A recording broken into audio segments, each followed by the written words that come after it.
So good afternoon, everyone. I'm here today to talk to you a bit about API security in depth. We're going to go through kind of some of the ins and outs of API security, what that means to someone just getting into as well as we'll talk some more about some common API scenarios that might increase the amount of vulnerabilities you have, and as well as start talking about how this all ties into sort of a proactive security campaign, including using OWASP as a resource. So. Who am I? So I'm from a company called Checkmarks. We're based out of Israel. I am a sales engineer covering all of Canada. So I'm actually north of you guys right now. I'm in Toronto, just north. So if you hear my Canadian accent, you are more than welcome to laugh at me. That is okay.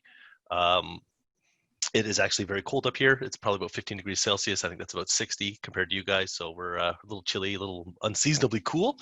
But I hope everyone else is having a great day. Hopefully you're watching this outside on a patio with a beer or something. That would be great. I've spent 17 years before pre-sales in various dev roles. I started off as a small fintech in Toronto as a junior developer using a language called Progress, which you don't hear about too often anymore. And then I sort of worked my way through that company for 16 and a half years actually there, making my way up to a system and integration architect. Before I decided to come over to the dark side with sales. So I have spent some time at Micro Focus and Hewlett Packard Enterprise, more of the performance testing, functional testing, lifecycle management side. But I joined Checkmarks just over a year and a half ago. I have always, as a dev, you kind of have a strong belief in security awareness and always learning more about it. It's always a good tool. So that's who I am. I do want to remind everyone before we get going, because we're running out of time, the raffle closes at 4 o'clock. So if you would like to get a Yeti cooler, I can personally stand by those products. They're actually really fantastic. It's the only one that survived 2 kids and a wife who is clumsy. I would give you a moment to just go and register for that now. You've probably got about 13 minutes left to go. So drop your name in and hope for the best. You can't win if you don't play.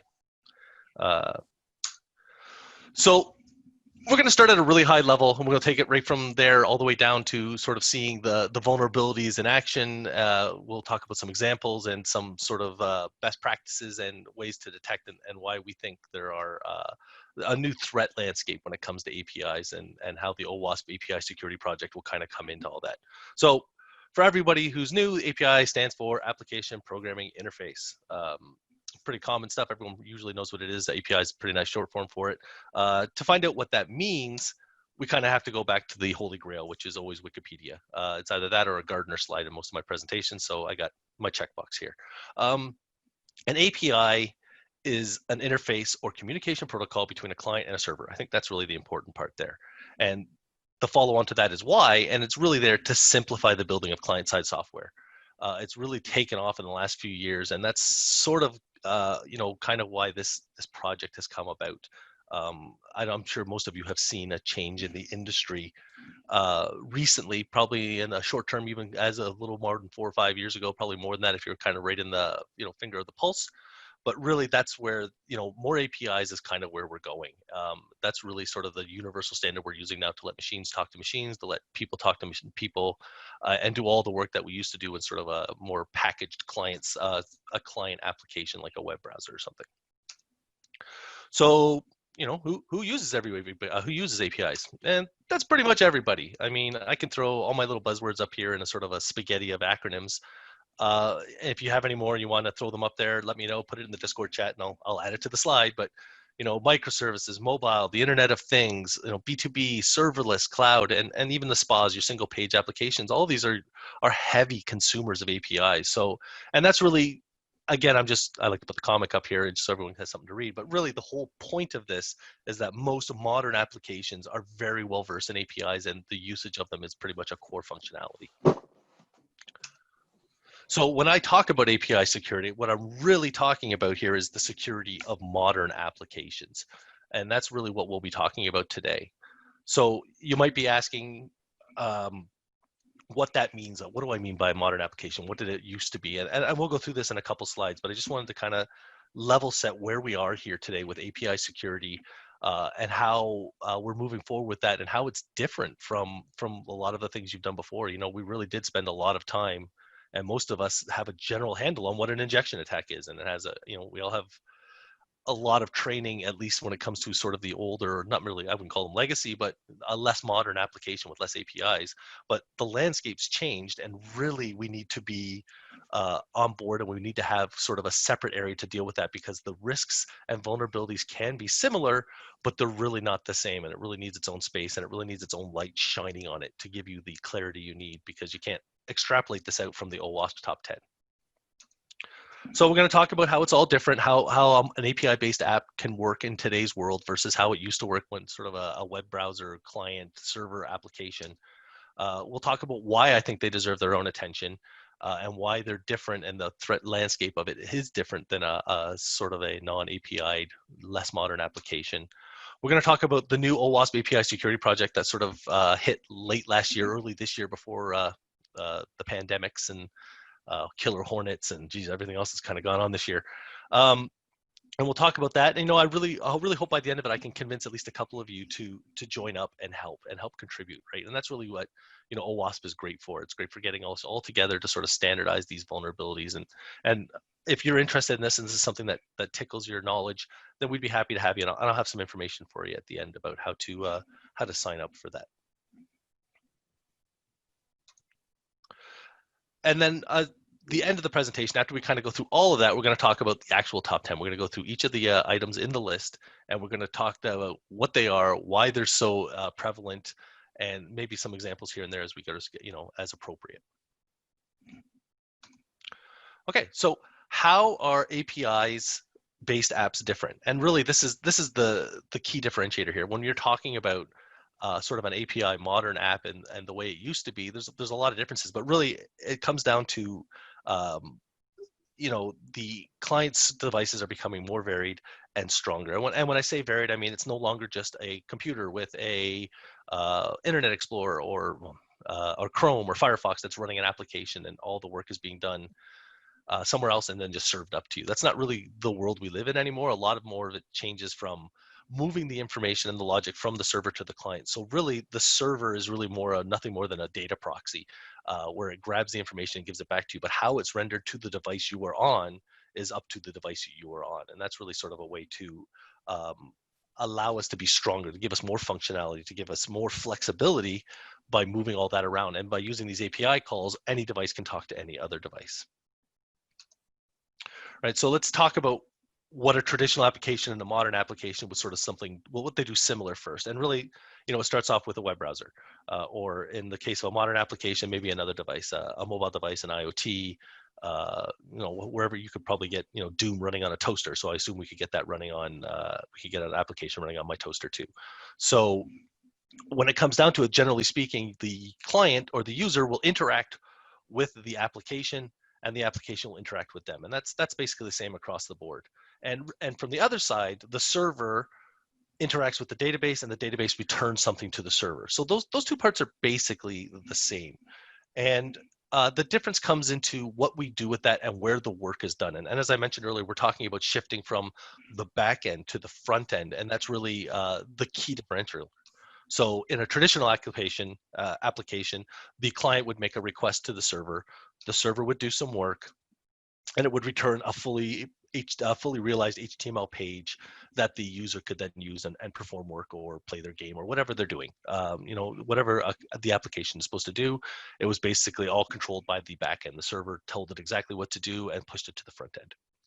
The difference now, of course, is in a modern application through API calls, we're actually doing a lot of the work on the front end. So instead of just doing a get of what you need, you make multiple stateless get calls to grab the information, and then the server will grab that from the database and send it back raw to the modern application. And that modern application does its work.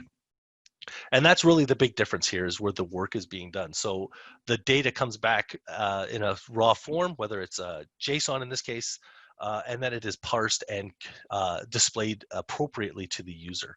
And really, there's a lot of advantages here, right? There's a less abstraction layers. The client and the server and the database usually speak the same JSON language. So that's, it makes it easier. So there's a lot of things about that that's really great to have. And it's one of the reasons it's really taken off.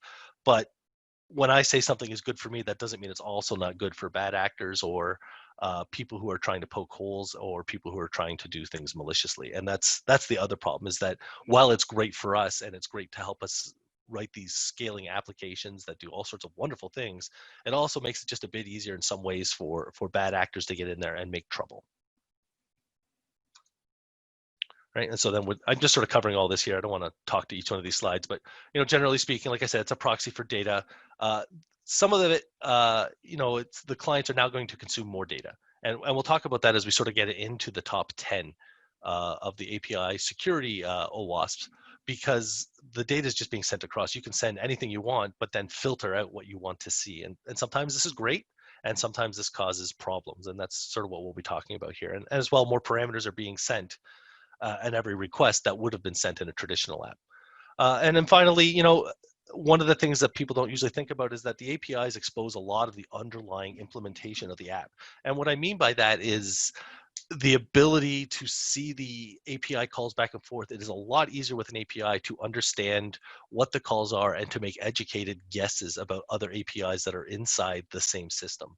And by doing that, it sort of gives you a little more clarity into how the implementation of the app works, but it also exposes the risk of it to a greater extent, because now with some clever guessing or some intuitiveness or some general patterns you follow, you can really kind of get into the APIs and understand all the entry points that you can use to formulate an attack.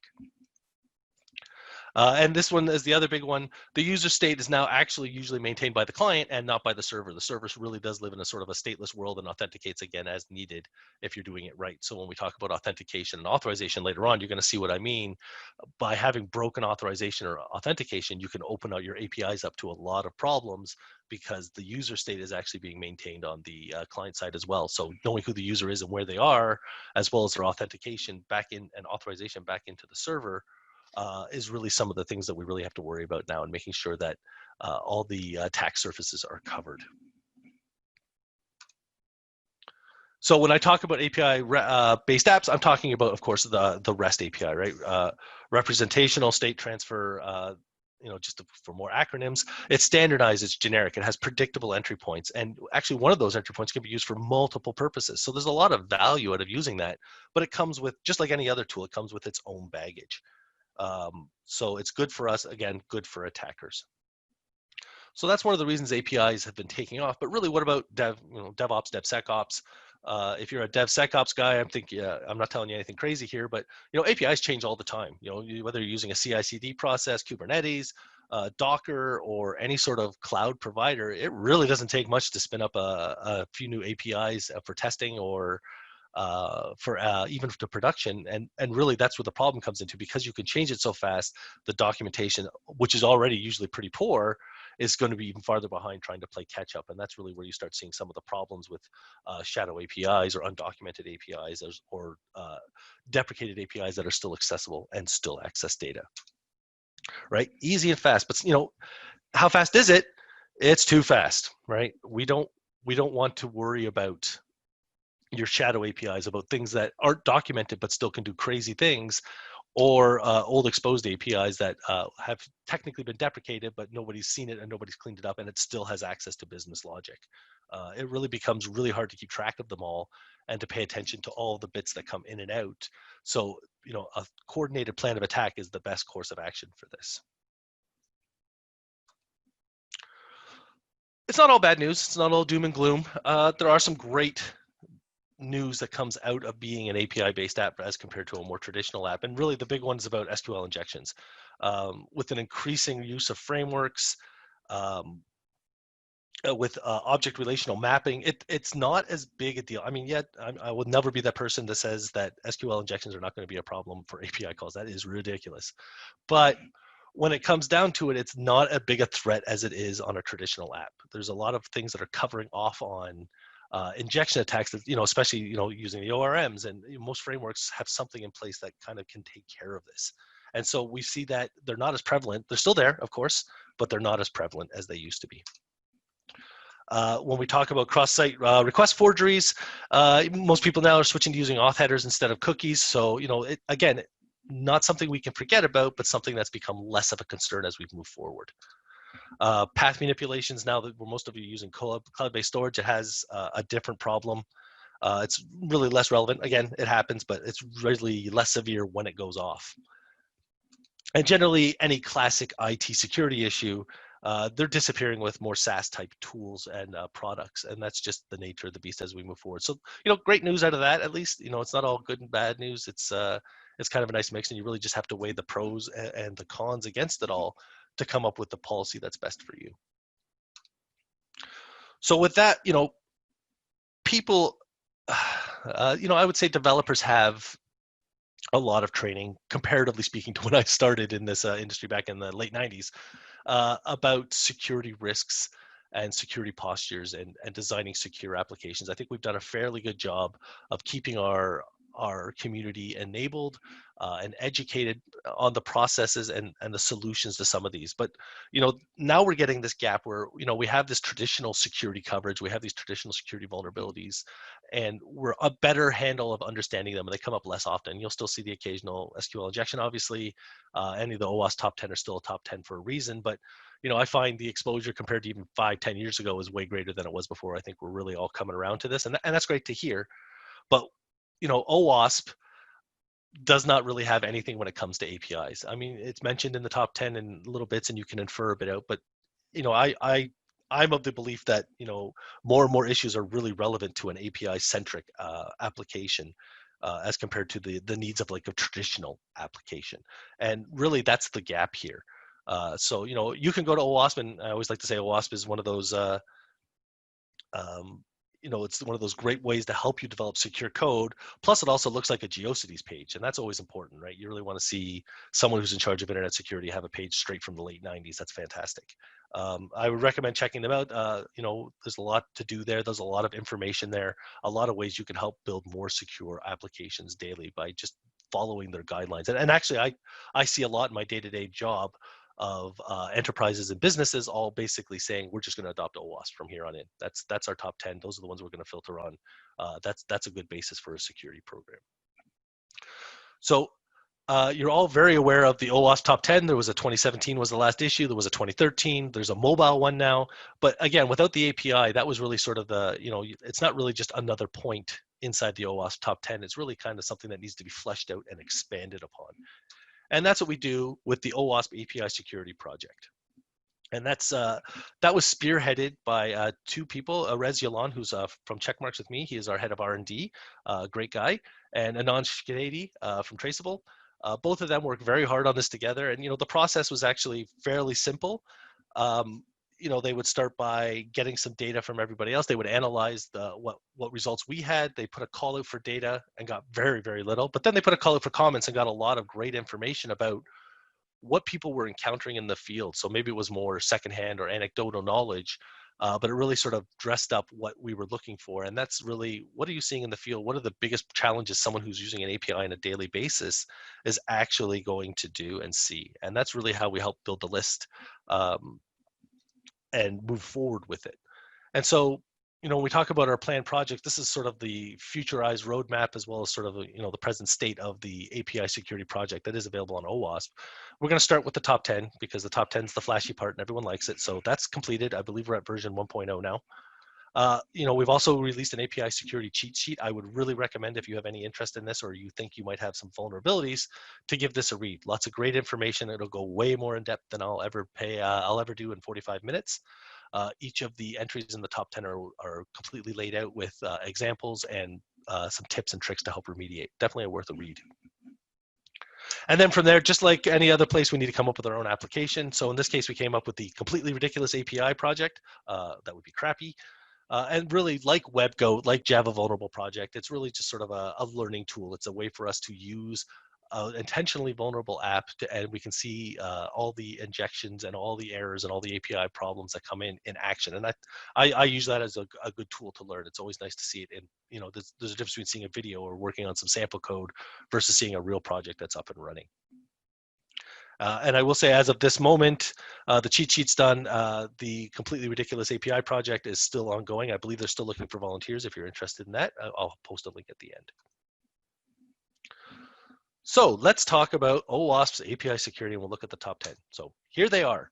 And you're going to notice as you go through, you're going to see some things that are similar. If you're familiar with the OWASP top 10, is insufficient logging monitoring. Most attacks start there or are not answered in a timely manner because of insufficient logging and monitoring. That's the same in APIs as it is for traditional applications. You can see injection is here at number 8. So there's a lot of things that still can be the same, but really each one of these is API specific, and that's the important part here. We're not going to talk about this from a traditional application. We're going to talk about how each of these things affect API security and some common mistakes and some common misconfigurations that can cause them to happen, and some of the consequences. I got a couple nice examples of what would happen in the real life if one of these has been violated. Okay. So let's start with API 1. That would be BOLA. BOLA is Broken Object Level Authorization. There's no need to Google that acronym. We invented it. Well, I didn't invent it. The API Security Project invented it. But basically what it boils down to here is it's assets that are, like documents that are inside your database.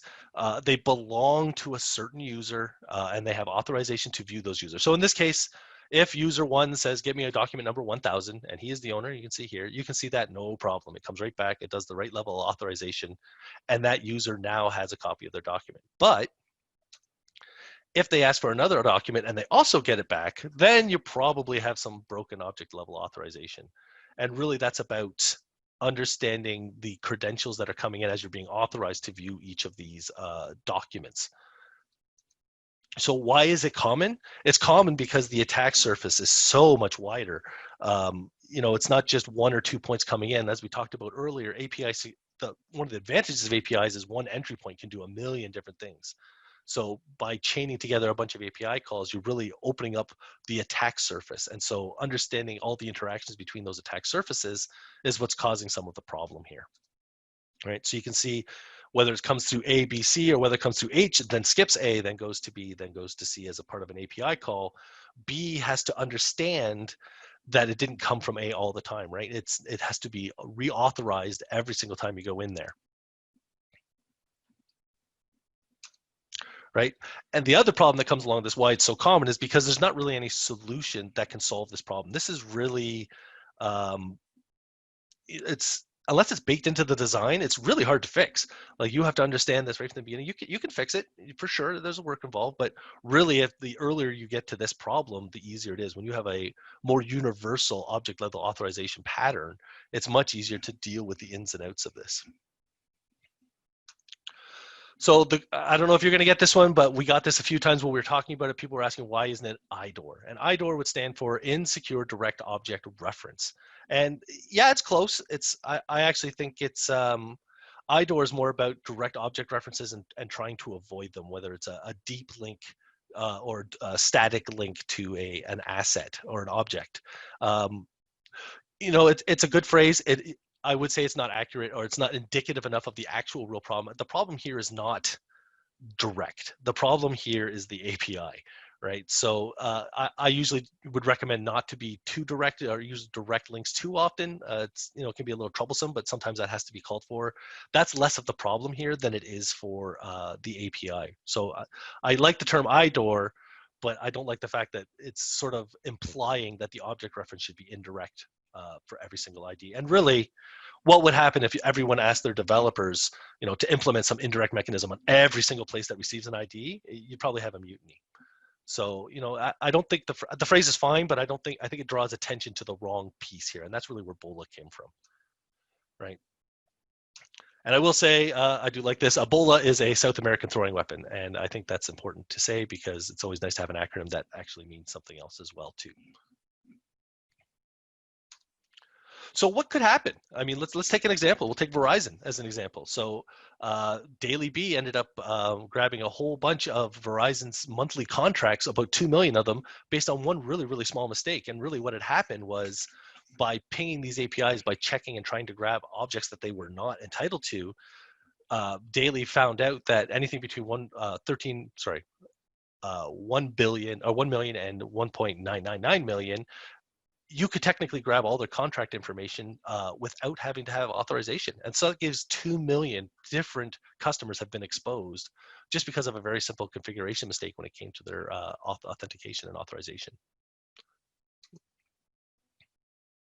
So that's a great example about the real world consequences of this, right? I mean, I think you can all imagine it from your point of view about what would you not want someone to access if you didn't have the right level of object authorization on it.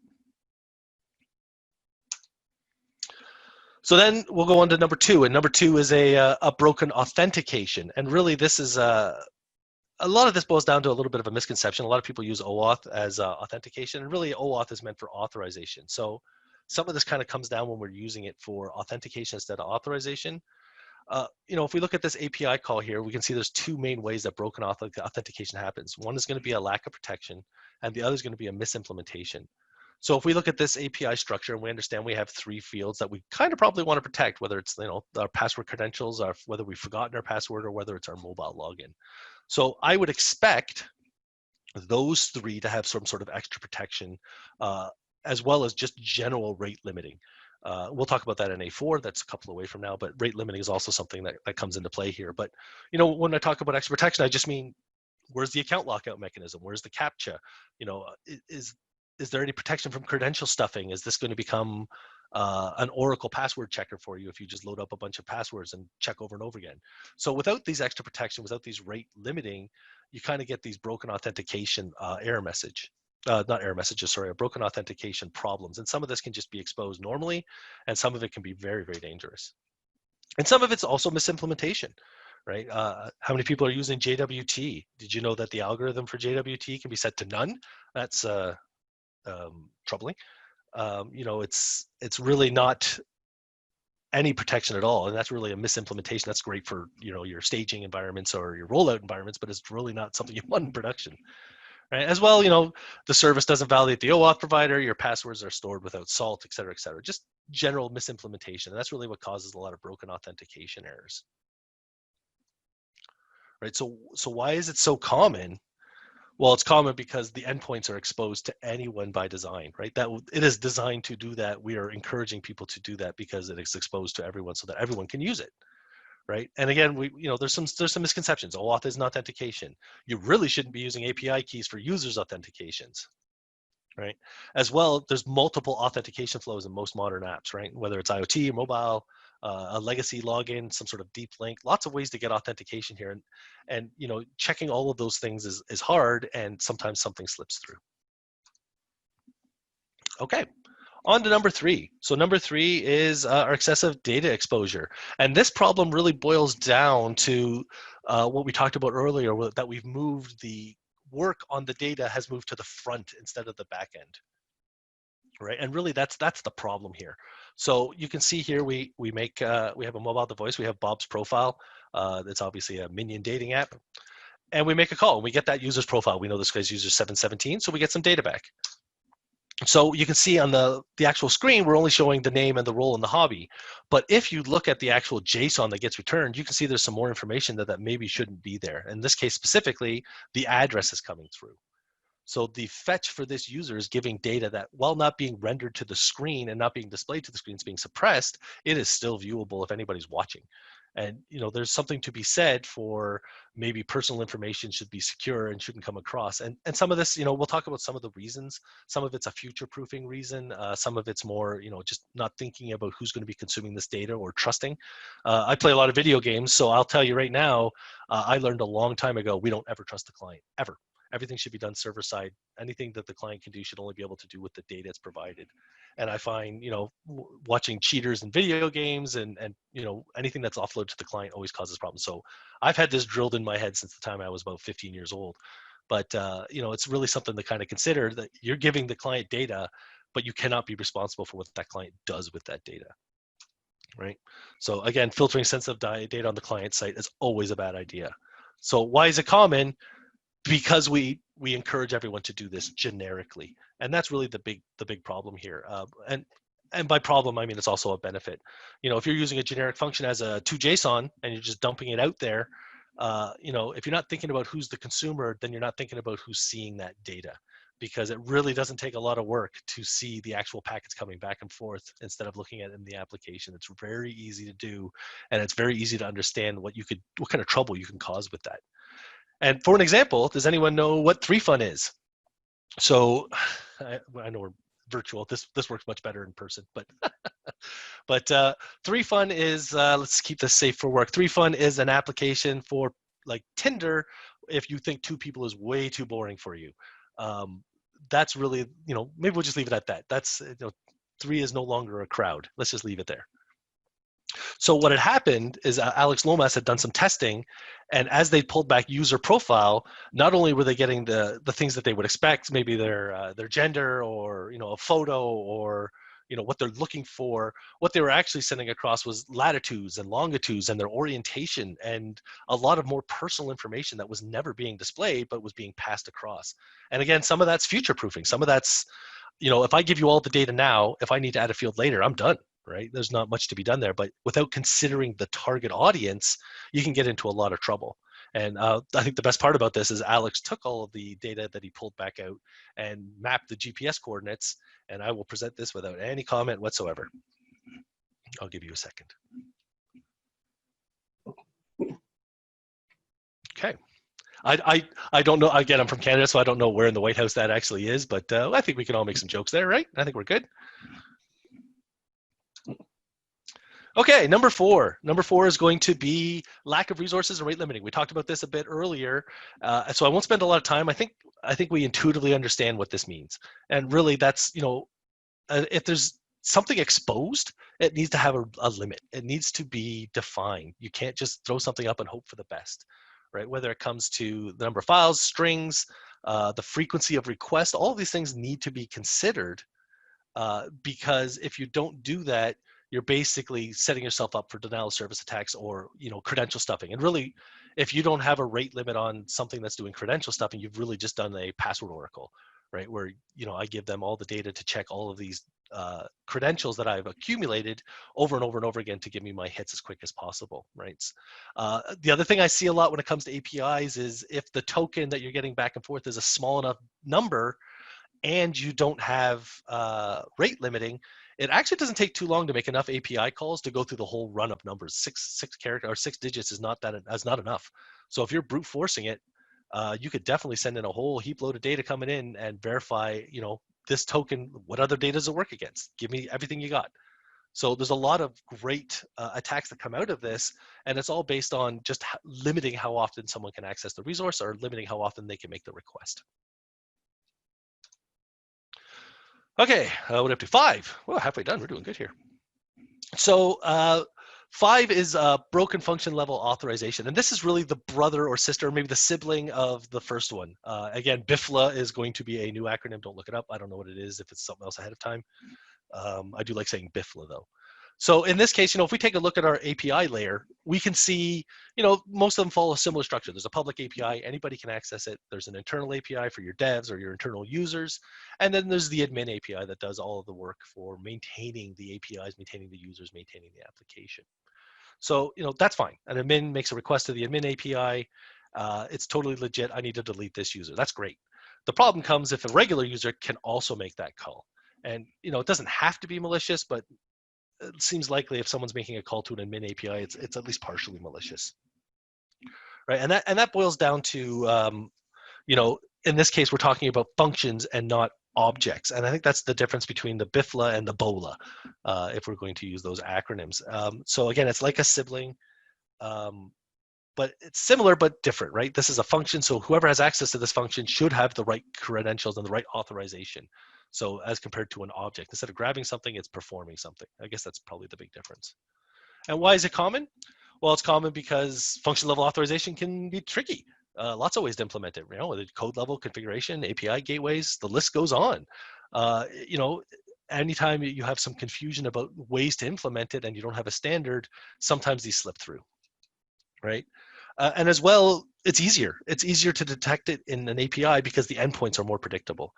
When we look at sort of a traditional app, you can sort of see to get the user profile is this string, but to post, to delete a user, you're doing a post with a bunch of different parameters. It's a lot harder to guess that, right? You might be able to take a stab at it and you might be able to figure it out. I mean, sometimes an action equals delete and a user ID is a user ID. I mean, it might work, but when you look at an API, I'm getting a user and I'm deleting a user, right? It's very, very predictable. It's very easy to guess. And that's really something, it's the curse that comes along with it. You get that phenomenal cosmic power, but you also expose the methodology behind the implementation of that app as well. And a lot of easy guesses without the right security can get you into a lot of trouble.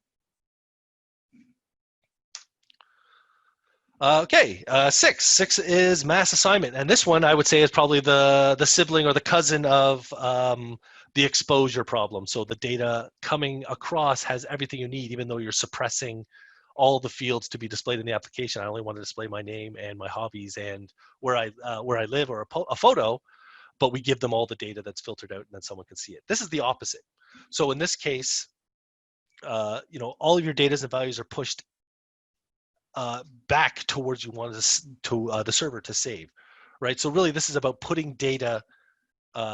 Excuse me, sorry. This is putting data where there should only be safe values, and this really happens where you can see here in Node.js, you can see it in Rails. By assigning it like that, it could contain sensitive data that you shouldn't have access to, right? So a legit request would be, post a new user, his name's Bob, and here's his path through 1 through 6.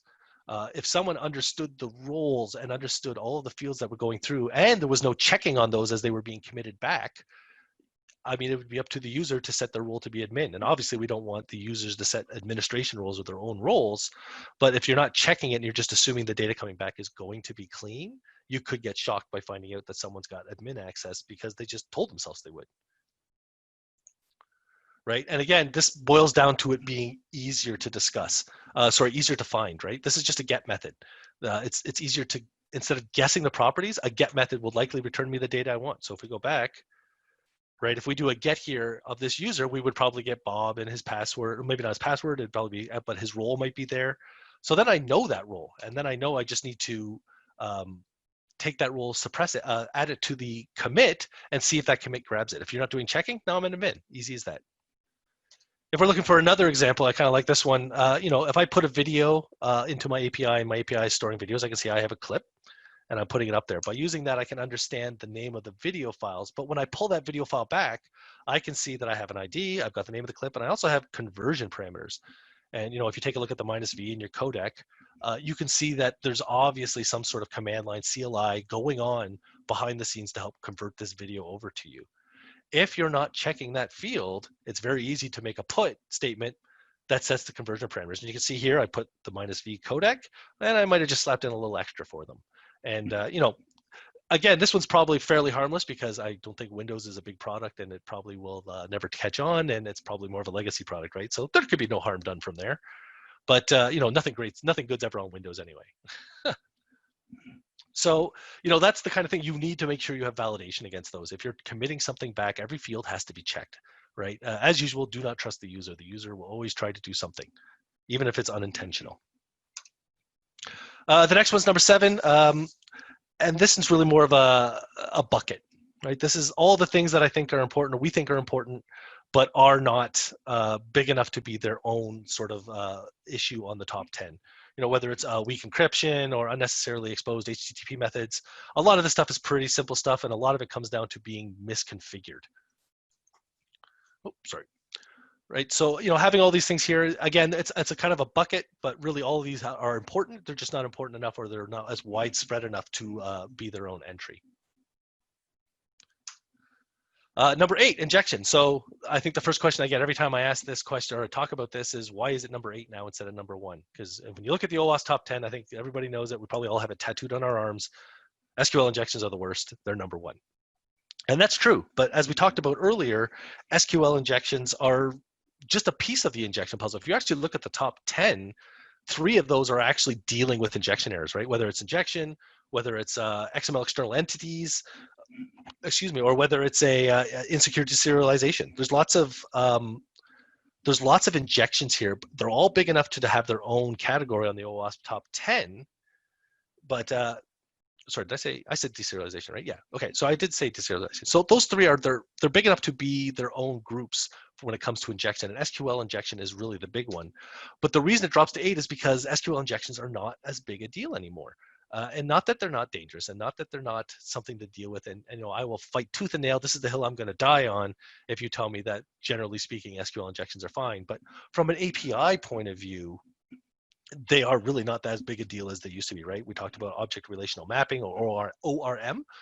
it's not as big a deal as it used to be, right?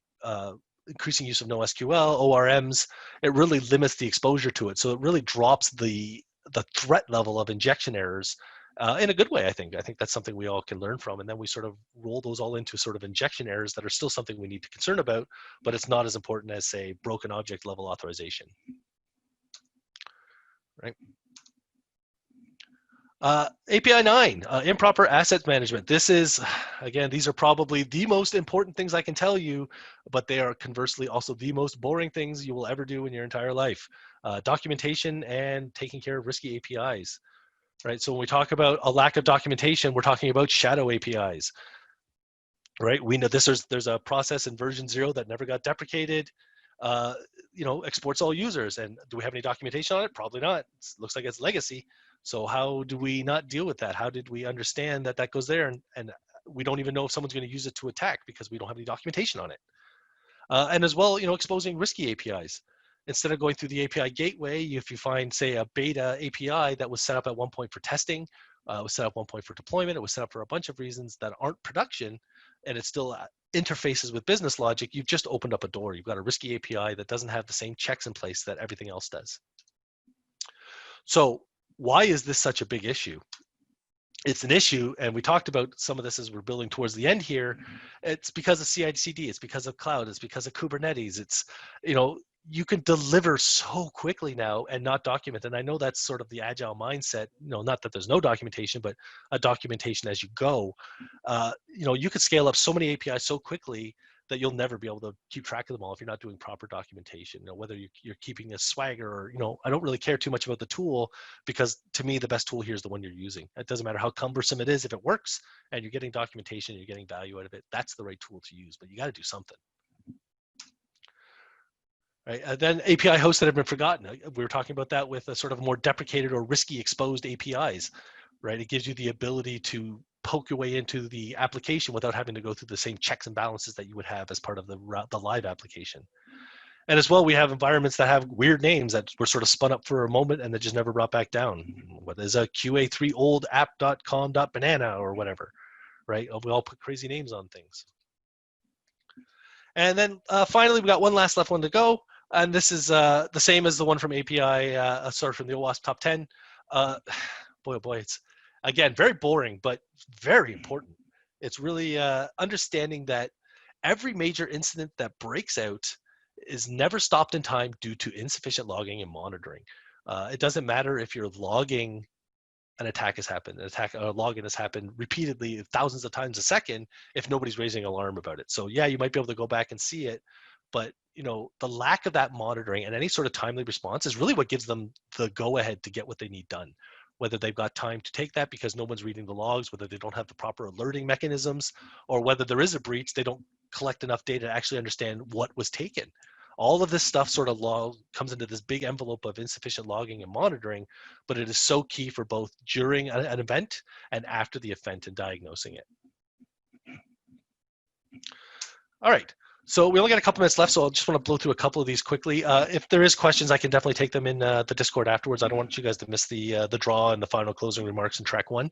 But there is a mailing list. If you want some discussion points, if you want to join in the conversation, if you want to get lots of great tips and tricks and some documentation and some strategies, I would recommend joining this. Scan the code or go to the site.